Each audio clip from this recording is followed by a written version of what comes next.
ఇష్టమైన రాక్షసుడు part 64. Good morning madam. Morning Yashi. ఏంటి మేడం కళ్ళు ఎర్రగా ఉన్నాయి, రాత్రి నిద్రపోలేదా? నిద్ర రాలేదు యశి. ఫస్ట్ టైం రానాకు తెలియకుండా నా లైఫ్లో అనుకోని ఒక పెద్ద స్టెప్ వేస్తున్నాను. నేను చేయబోయే పని వల్ల రానాకి నాకు మధ్య ఎలాంటి డిస్టర్బెన్స్ రాకూడదు అని ఆలోచిస్తున్నాను. రాణా సార్కి మీ మీద గౌరవంతో పాటు ప్రేమ కూడా చెప్పలేనంత ఉంది మేడం. మీరు చేయబోయే పనిని తప్పుగా అనుకోరు. ఇవన్నీ ఆలోచిస్తూ అన్నయ్య దగ్గర మీరు హ్యాపీగా ఉండలేరు. ఏది ఎలా జరిగినా మన మంచి కోసమే అనుకుని ముందడుగు వేయండి. యశిత మాటలకి సైలెంట్గా బయటికి కదులుతుంది రాధిక. కార్లో వద్దులే, క్యాబ్ బుక్ చేస్తాను అంటుంది రాధిక. కానీ రాణా సార్కి తెలిస్తే మిమ్మల్ని క్వశ్చన్ చేస్తారేమో మేడం. అవన్నీ నేను చూసుకుంటాను, క్యాబ్ బుక్ చేయి. అలాగే అని క్యాబ్ బుక్ చేసి ఇంట్లో పని వాళ్ళందరికీ ఆల్రెడీ ఇన్స్ట్రక్షన్స్ ఇవ్వడంతో ఎవరి పనుల్లో వాళ్ళు బిజీగా ఉంటారు. మ్యాన్షన్ మొత్తం ప్రశాంతంగా ఉంది అని అనుకున్నాక క్యాబ్లో కూర్చుంటుంది రాధిక.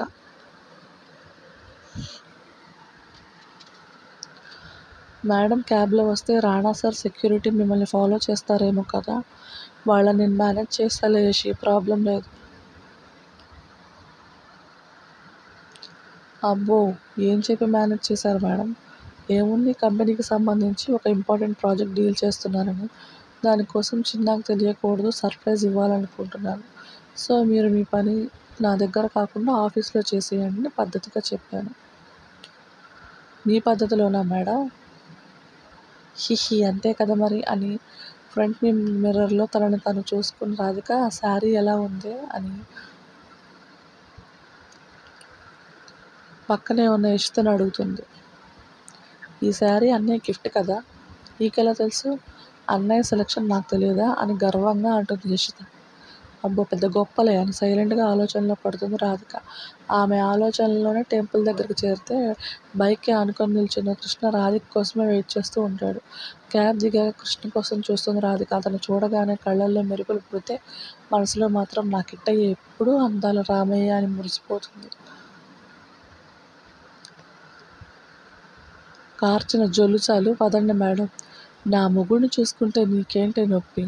మరీ రోడ్డు మీద ఎందుకు? ఎలాగో ఇవాళ నుండి మా అన్నయ్యతోనే కదా కాపురం, ఇక ఎప్పుడు కావాలంటే అప్పుడు చూసుకోండి. ఇవాళ నుండి నీ గోల పోతుంది, అదే పెద్ద బండ దిగిన ఫీలింగ్ నాకు. నా గోల పోవడం ఏంటి, నేను ఆఫీస్కి వస్తాను కదా, ఆఫీస్లో మాత్రమే నీ కాకి గోల, ఇంట్లో నా కిట్టయ్యతో సరసాలు అని హ్యాపీగా ఫీల్తో చెప్తుంది. ఆహా, ఇంటి పని